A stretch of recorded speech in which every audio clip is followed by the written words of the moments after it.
50,000 মারা গেলেও মুসলমানরা কিন্তু আল্লাহর সম্পত্তি রক্ষা করবে, কারণ ওয়াকফ সম্পত্তি আল্লাহর সম্পত্তি এবং কোরআন শরীফে বলেছে আল্লাহর সম্পত্তিতে আল্লাহর সৈনিকরা রক্ষা করবে বুক দিয়ে।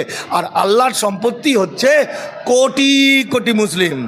বাংলাদেশ নরেন্দ্র মোদী এবং অমিত শাহ যে শিক্ষা পাবে সেই শিক্ষা ওরা কিন্তু কৃষক আন্দোলন থেকেও পায়নি। ওরা জানে না এর পরিণাম কি হতে পারে। মুসলিমদের যে এই যে কালকে একাডেমি অফ ফাইন আর্টসের বিভিন্ন সংগঠন মিটিং করলো, এই সংগঠনের মিটিংয়ের মধ্যে আমি বিজেপির দালালদের দেখেছি, হিন্দু যদিও, কোন অধিকারে থাকে। আমি কামরুজ্জামানকেও বলছি এটার জন্য দায়ী কামরুজ্জামান, কারণ কামরুজ্জামান তার বন্ধু সুকৃতি রঞ্জন বিশ্বাস বিজেপি RSSের দালাল।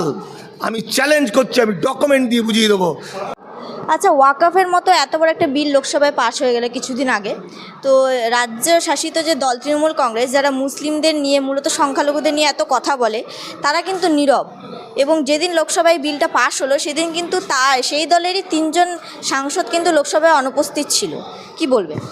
তো এই যে 3 জন সাংসদ অনুপস্থিত ছিল, দেব সে একজন সিনেমার আর্টিস্ট, অভিনেতা, নায়ক, আর একজন শতাব্দী রায় সে সিনেমার নায়ক। এরা রাজনীতির কি বুঝবে আর দেশপ্রেম কি বুঝবে? তো এটার জন্য দায়ী হলো মমতা বন্দ্যোপাধ্যায়। মমতা বন্দ্যোপাধ্যায় কি রাজ্যে রাজনীতি করা বা ভালো মানুষ খুঁজে পায়নি? যদি খুঁজে পেতো তাহলে সিনেমা আর্টিস্টদের দাঁড় করিয়েছে কেন? এদের কাছে তো ইস্যুটা কিছুই নয়। এরা আজকে মমতা ব্যানার্জি পার্টি থেকে ওদেরকে পানিশমেন্ট দেবে, ওরা সঙ্গে সঙ্গে বিজেপিতে ঢুকে পড়বে।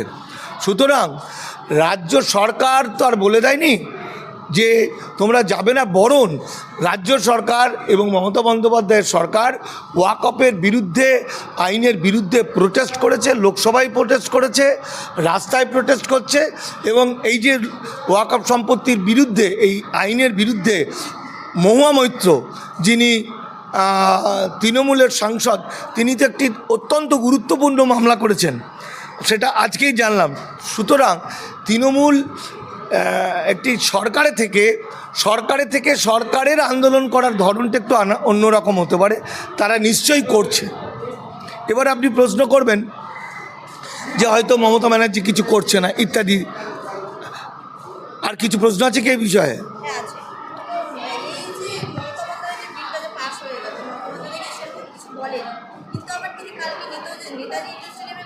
Remember Didi is here, Didi will protect you and your property.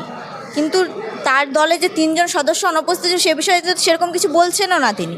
আর তিনি যে আশ্বাস দিচ্ছেন এই সংখ্যালঘুদের যে দিদি আছে, তার এই আশ্বাস কি আদৌ ফলপ্রসূ হবে ভবিষ্যতে? দেখুন, মুখ্যমন্ত্রী মমতা বন্দ্যোপাধ্যায় যুক্তরাষ্ট্রীয় কাঠামোর একটি পার্ট 256 ধারায় বলছে কেন্দ্রের আইন রাজ্য সরকার মানতে বাধ্য। একটা জিনিস আপনি ভেবে দেখুন, আজকে উত্তরপ্রদেশে ওয়াকফের বিরুদ্ধে মামলা আন্দোলন করেছে বলে বীভৎস মেরেছে এবং ফাইন করেছে 2 লাখ টাকা করে। কেরালাতে অত্যন্ত মারধর করেছে পুলিশ মুসলিম ভাইদের। ভারতবর্ষের যেখানেই আন্দোলন হচ্ছে সেখানে মুসলিমদের পেটাচ্ছে।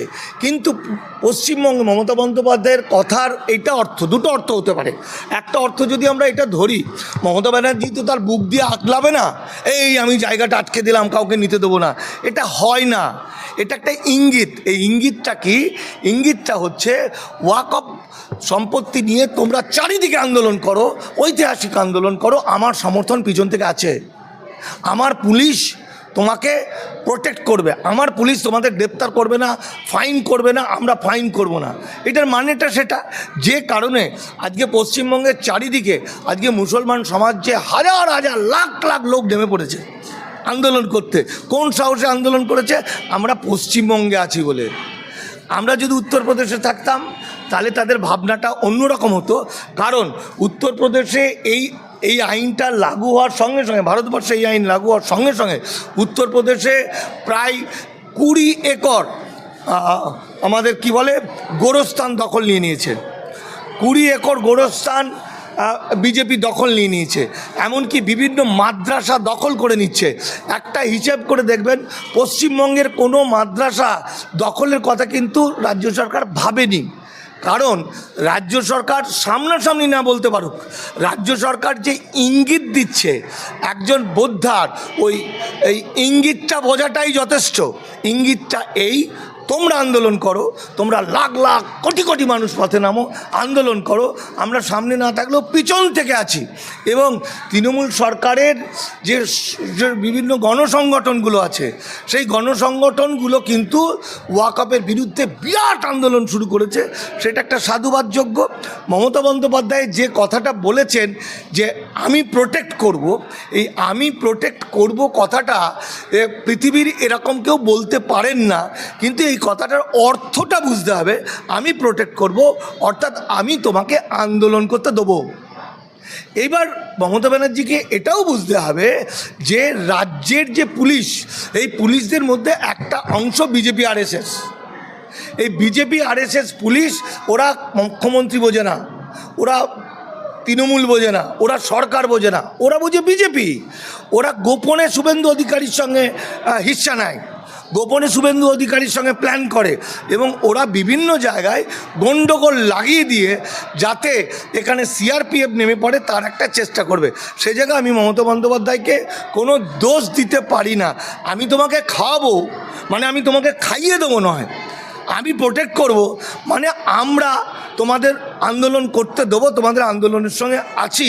তাই আজকে পশ্চিমবঙ্গের একটা ইন্টারেস্টিং বিষয় হচ্ছে বিজেপি বাদে প্রতিটি রাজনৈতিক দল, সে সিপিএম হোক, সে কংগ্রেস হোক, সে তৃণমূল হোক, সবাই কিন্তু এই ভয়ঙ্কর আইনের বিরুদ্ধে পথে নেমেছে। সেই জায়গায় পশ্চিমবঙ্গ সরকার যদি একটা মাস সুযোগ দেয় আন্দোলন করার, তাহলে কিন্তু নরেন্দ্র মোদী এবং অমিত শাহ যে শিক্ষা পাবে সেই শিক্ষা ওরা কিন্তু কৃষক আন্দোলন থেকেও পায়নি। ওরা জানে না এর পরিণাম কি হতে পারে। আচ্ছা, আপনি বলছেন যে বিজেপি কেন্দ্রশাসিত দল জমি জবরদখল করেছে ওয়াকফ বিলের ইয়েতে। তো স্বরাষ্ট্র মন্ত্রকের একটি রিপোর্টে বলা হচ্ছে যে কলকাতার যে মেয়র ফিরহাদ হাকিম, তিনি নাকি পুরসভার মধ্যে যে 35 বিঘা জমির মধ্যে 5 বিঘা জমি নাকি জবরদখল করেছে, এবং তার স্ত্রীর সঙ্গে একটি নাকি ফ্যাক্টরির মতো চালু করেছে, সেখানে নাকি তিনি ব্যবসা করছেন। দেখুন, কাঠ খেলে ফার্নিচার হাঁকবে, সে অভিষেক বন্দ্যোপাধ্যায় হোক, সে ফিরহাদ হাকিম হোক, সে দিলীপ ঘোষ হোক, সে শুভেন্দু অধিকারী হোক। যদি অন্যায় কাজ থাকে, আজকের মানুষ এত সচেতন, সেই অন্যায় কাজ হলে তাকে পরাস্ত হতে হবে, হারতে হবে এবং ক্ষমা চাইতে হবে, পানিশমেন্ট হবে। সুতরাং এটাতে ফিরহাদ হাকিম বলে আলাদা কোনো কিছু নেই।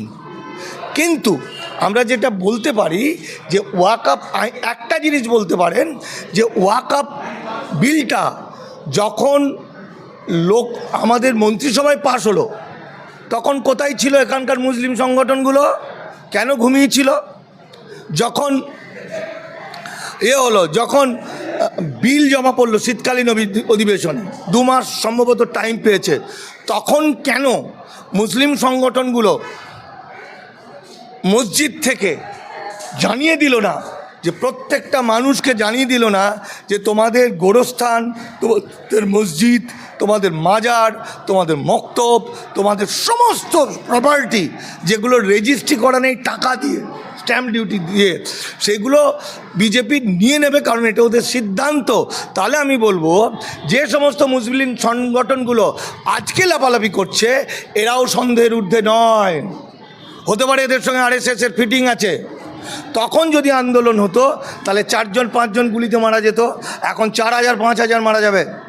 তবুও 50,000 মারা গেলেও মুসলমানরা কিন্তু আল্লাহর সম্পত্তি রক্ষা করবে, কারণ ওয়াকফ সম্পত্তি আল্লাহর সম্পত্তি, এবং কোরআন শরীফে বলেছে আল্লাহর সম্পত্তিটা আল্লাহর সৈনিকরা রক্ষা করবে বুক দিয়ে।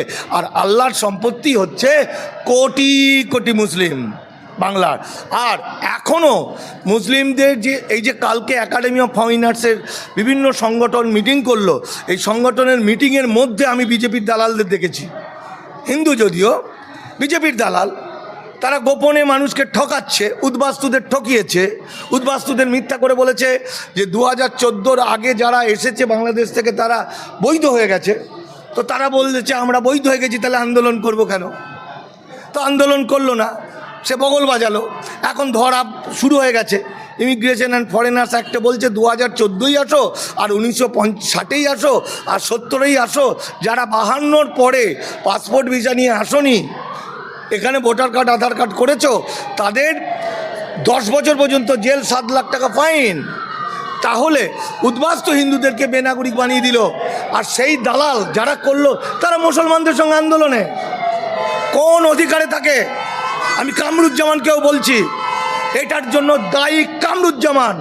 কারণ কামরুজ্জামান, তার বন্ধু সুকৃতি রঞ্জন বিশ্বাস বিজেপি আরএসএসের দালাল। আমি চ্যালেঞ্জ করছি, আমি ডকুমেন্ট দিয়ে বুঝিয়ে দেবো জালাল।